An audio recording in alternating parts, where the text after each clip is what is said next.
Christian, bonjour. Bonjour. La viticulture, l'œnologie dans le département du Var est un secteur d'activité important. Quelles sont les caractéristiques de la production viticole dans le Var? Oui, la production viticole est un secteur d'activité très important dans le Var, au même titre que le tourisme, puisque on est résolument en fait un département où la culture, l'art de vivre ont une place particulière. Alors le vignoble évidemment ne déroge pas à ça. En fait, la viticulture dans le Var se partage en trois parties, qui sont trois parties vraiment historiques, en trois catégories de vins, trois appellations différentes. La plus ancienne est en Bandol, qui date, son AOC date de 1941. Les vins de Bandol sont connus depuis bien plus longtemps. C'est l'appellation des grands rouges par excellence. Ça fait partie des appellations vraiment historiques françaises, avec un petit vignoble autour de la commune de Bandol, qui fait un petit peu plus d'1 millier d'hectares. Ça, c'est la première et la plus ancienne. La seconde, par ordre de taille, la seconde par ordre de taille, puisque c'est la plus grande, c'est l'appellation Côte de Provence, qu'on trouve dans sa plus grosse partie dans le département du Var. Les Côtes de Provence, évidemment, sont très connues pour leur rosé. Également pour ces rouges qui sont vraiment à découvrir, et puis une petite production de blanc plutôt originale. Alors l'appellation est un petit peu plus jeune, puisqu'elle date de 77. Précédemment, elle était en BDQS, donc qui était un petit peu l'antichambre, qui est des AOC, qui est une classification qui n'existe plus aujourd'hui. Et la dernière, la plus jeune, qui date de 93, c'est l'AOC Coteau-Varois, enfin la OP Coteau-Varois, donc qui est un petit peu toute la vallée intérieure qui va au nord de Brignoles à peine au nord de Cuers, qui est une très jolie appellation, peut-être la plus méconnue des trois, où on y trouve beaucoup de propriétés très intéressantes. Alors la production est assez partagée, alors évidemment beaucoup de rosé, mais plutôt assez partagée entre les rouges et les blancs, avec une production qui est assez intéressante. D'où vient ce principe d'appellation d'origine contrôlée? Le système d'appellation d'origine contrôlée a été fondé par l'INAO. Les premiers systèmes d'appellation, les premières appellations ont vu le jour en 1936.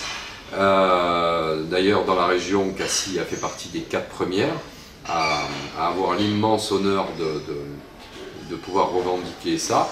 Le système des appellations contrôlées, c'est évidemment un cahier des charges, mais comme beaucoup de vignerons le disent, et moi j'aime bien reprendre ça, c'est un mode d'emploi. C'est un mode d'emploi à partir du moment où vous êtes reconnu AOC. Il y a un cahier des charges bien précis qui va vous délimiter la zone géographique, les cépages, les modes de vinification et tout un tas de choses, et de commercialisation, tout un tas de choses autour de ça. C'est une garantie de savoir-faire, en fait, c'est une garantie de qualité. Historiquement, il y a des gens qui se sont battus pour une AOC Côte de Provence? Pour toutes les appellations. Elle est en Provence, oui. J'allais dire, la première grosse bataille en Provence, ça a été surtout de mettre en avant la qualité. Et la qualité, le passage vers la qualité passait par une mise en bouteille à la propriété. Alors aujourd'hui, pour nous, ça semble totalement logique que tous les vignerons mettent en bouteille eux-mêmes leur production. Mais il faut savoir qu'il y a encore un peu plus d'une trentaine d'années, ce n'était pas d'une évidence absolue. Et après-guerre, encore moins. Donc en fait, à l'initiative, on a une spécificité en Provence, c'est qu'on a des grands crus classés, au même titre des crus classés, pardon, au même titre qu'à Bordeaux. Alors, ils ne sont pas beaucoup, ils étaient 23 à l'origine, et ils ont eu cette classification en 1955. 23 domaines ont pu revendiquer cette dénomination de cru classé. Aujourd'hui, il n'y en a plus que 18. Et en fait, c'était les grandes familles de Provence qui défendaient la qualité et qui surtout défendaient la mise en bouteille à la propriété, ce qui était très très important parce que ça permet de maîtriser la qualité du début jusqu'à la fin. Alors les grandes familles étaient la famille Rasque de Laval par exemple à Sainte-Roseline, c'était la famille Fabre à Lomérade, c'était les propriétaires de Rimoresque à l'époque, c'était Sainte-Marguerite, aujourd'hui qu'on connaît avec la famille Fayard.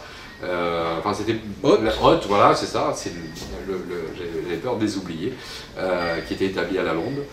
entre autres à l'époque. Alors toutes ces familles se sont battues en fait pour essayer de tirer l'appellation vers le haut. Ils sont arrivés. Donc la grande bataille des Côtes de Provence historique, pour moi elle était plus là, plutôt que celle de 77 au passage à l'AOC qui finalement était juste que logique. À Bandol, les familles un peu qui ont été précurseurs là-dedans, c'était la famille Perrault des Noël-Tempier, c'était la comtesse de Portalis à Prado, c'était sur Haute-Plisberger du château Lamillière à Sanary, qui n'existe plus aujourd'hui.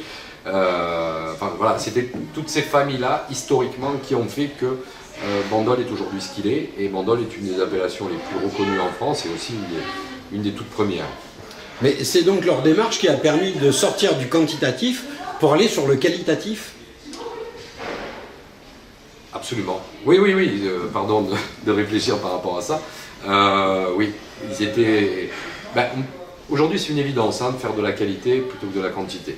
Mais c'est tout récent, parce que jusque dans les années 70, on cherchait plutôt le rendement hectare. Plus récemment même que les années 70. Mais comme quoi, c'était des visionnaires. C'était des visionnaires, et puis dans tous les secteurs d'activité, des visionnaires il en faut. Et heureusement que ces familles ont été là justement pour le faire. Donc ils ont compris peut-être avant les autres, ce qui nous a permis de gagner du temps.